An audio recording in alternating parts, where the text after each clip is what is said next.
Hi everybody, Dizzy Crafter here with another card tutorial. This particular card was another one that I learned at my craft group I went to, and the lovely Lynn took the class, and I'm hoping I'm going to be able to recreate this card for you guys. But unfortunately, because there's so much noise going on in the house at the moment, we've got a lot going on, I'm literally just going to add music rather than me just like saying what's going on. I've just asked everyone to be quiet just while I do this intro, and then I'll ask them to be quiet when I do the outro. So I'm just going to tell you the measurements of the cardstock that you need and go through a couple of things, and then I'll just crack on with the video.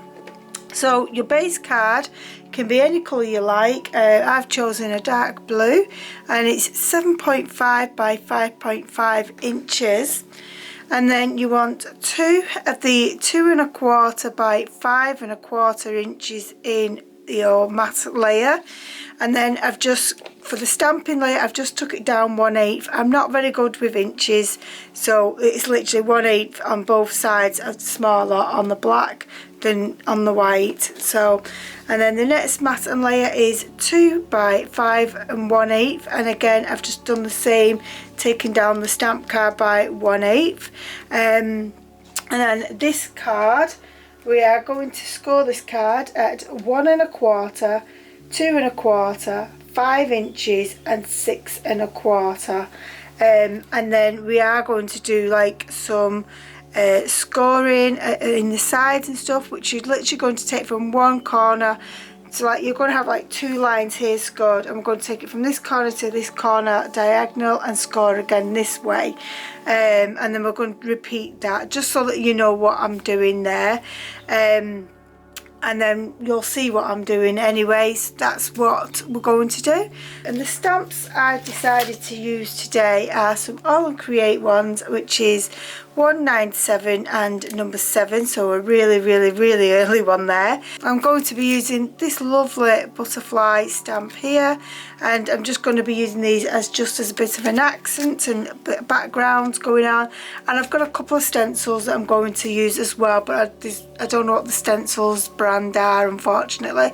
So without further ado, let's get into the card.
Well, that's the card now complete. The camera did die on me as I was attaching these little gorgeous little wings, and all I've done is bone fold them and glue them on just to add that little bit of dimension.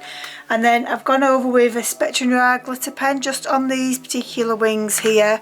But I don't even be able to the camera pick it up because it is that subtle. But that is the actual card.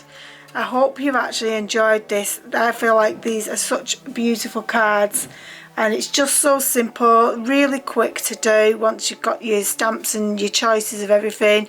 And you could just go to town with this. You don't even have to do your own background papers. You can just use papers you've already got and just stamp something here. But yeah, I really like that. What do you guys think? I hope you like it too. And it just stands up lovely like that. And then obviously we can write who it's to here, and instead of putting these triangle bits here, because we won't get really seeing that, so Lynn suggested we put them on this side to just decorate that up a bit more, and I think she's correct in what she says. So yes, that was this little card. I hope you've enjoyed it. I'd love it if you'd please comment, subscribe and give me a thumbs up, and hopefully I shall catch you in the next video. Bye!